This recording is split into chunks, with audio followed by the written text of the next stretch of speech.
किसी एपी के चौथे और आठवें पदों का योग 24 है तथा छठे और 10वें पदों का योग 44 है। इस एपी के प्रथम 3 पद ज्ञात करने हैं। क्या दे रखा है कि चौथे और आठवें, चौथा और आठवां इन पदों का योग है वो है 24।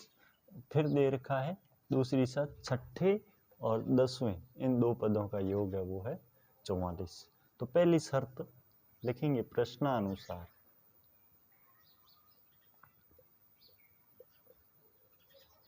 पहली शर्त मुझे दे रखी है चौथा पद,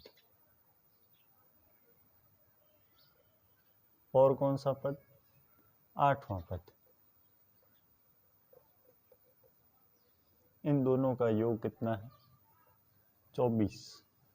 चौथा पद होता है वो होता है a + 3d। आठवां पद होता है वो होता है a + 7d बराबर हो गए 24।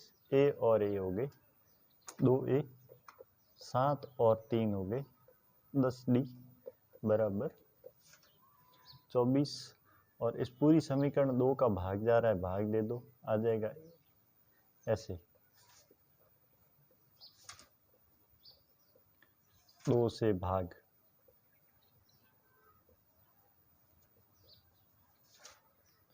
और लिख देंगे a + 10 में 2 का भाग 5 बार बराबर 12 और समीकरण नंबर 1।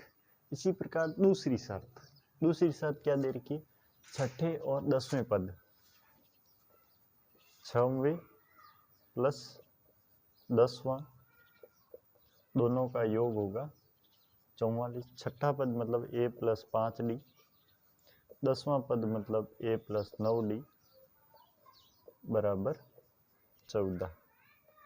a और a हो गया 2a, 5 और 9 14d बराबर 44। 2 का भाग इसमें भी जा रहा है तो दे दो, 2 से भाग दिया, क्या आएगा?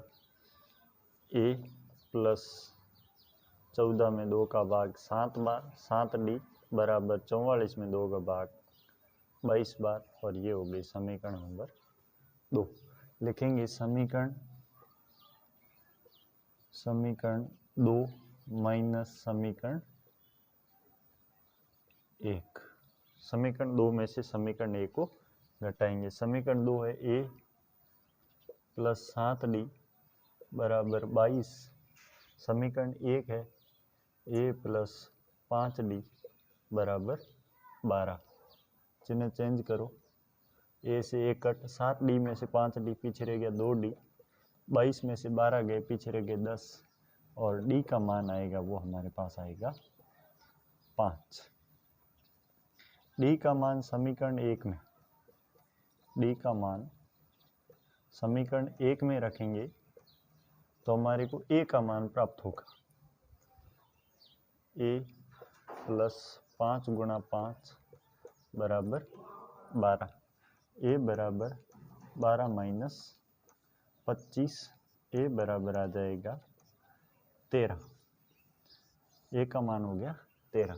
हमारे को इस एपी के प्रथम 3 पद ज्ञात करने। प्रथम पद तो आ गया, वो आ गया -13, और सेकंड पद a2 वो होगा a +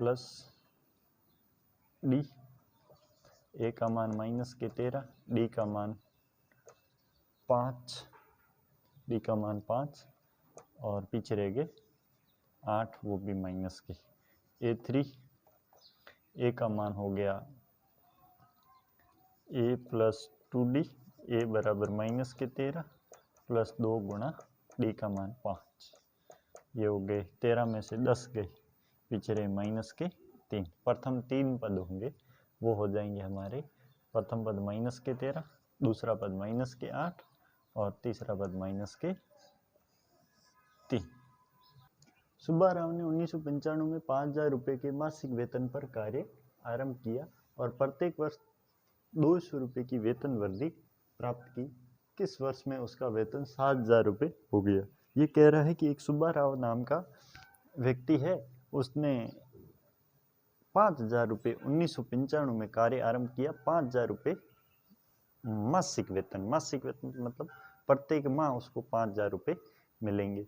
फिर क्या हुआ, 200 रुपये प्रत्येक वर्ष उसकी वेतन में वृद्धि होती है, तो 7,000 रुपये किस वर्ष उसका वेतन हो गया, मतलब कितने वर्षों बाद उसका वेतन 7,000 रुपये हो गया, ये हमारे को बताना है। तो हम जो शर्त दे रखी है उस शर्त के हिसाब से समांतर श्रेणी ज्ञात करेंगे और उसके n पदों का मान ज्ञात कर लेंगे। हमारा अंतिम पद होगा वो 7,000 होगा, क्योंकि हमारे को पूछ रहा है किस वर्ष में उसका वेतन 7,000 होगी। देखो इधर मैं लिखूंगा प्रथम वर्ष 1995 में सुब्बा राव का वेतन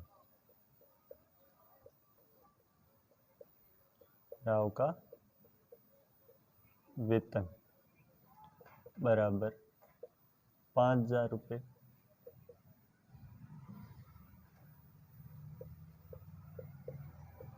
अगले वर्ष 1996 में उसका वेतन सुब्बा राव का ही वेतन 5,000 और बढ़ेगा कितना 200, मतलब 5,200।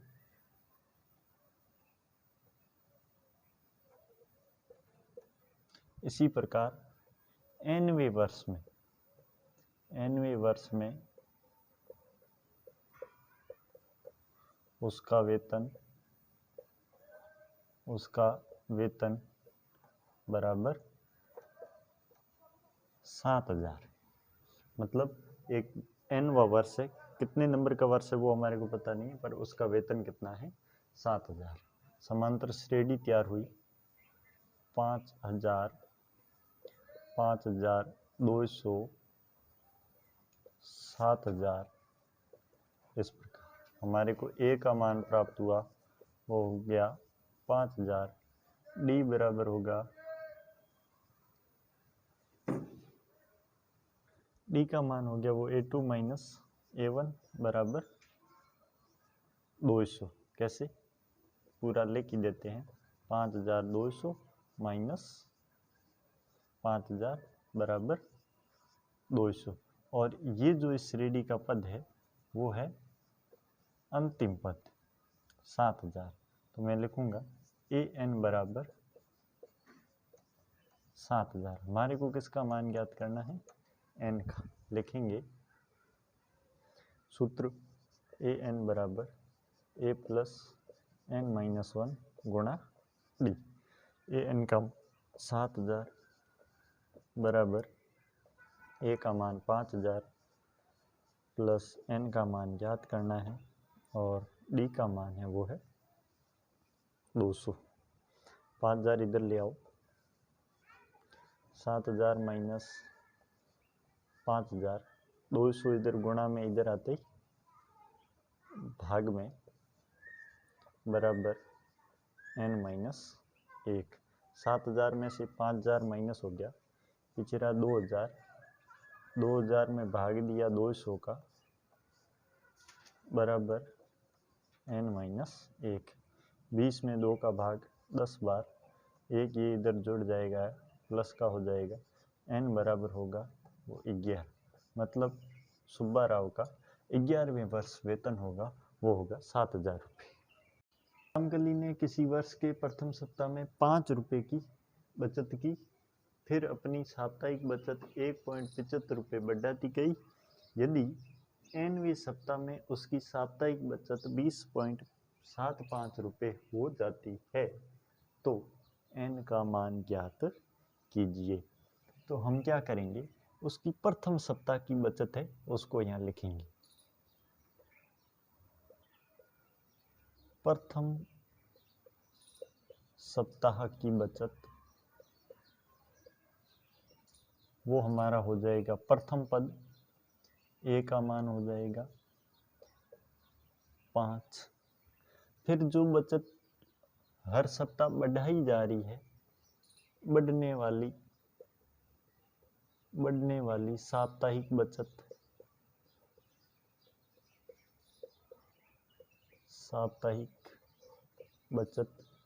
प्रत्येक सप्ताह कितनी बचत बढ़ रही है वो हमारा डी का मान हो जाएगा 1.75। और फिर दे रखा है nवें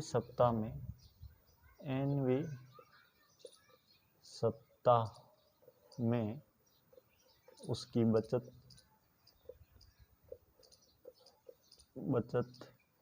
ये हमारे an का मान हो जाएगा, अंतिम पद वो हो जाएगा 20.75। हमारे को n का मान ज्ञात करना है। लिखूंगा an बराबर a प्लस n-1 गुणा डी।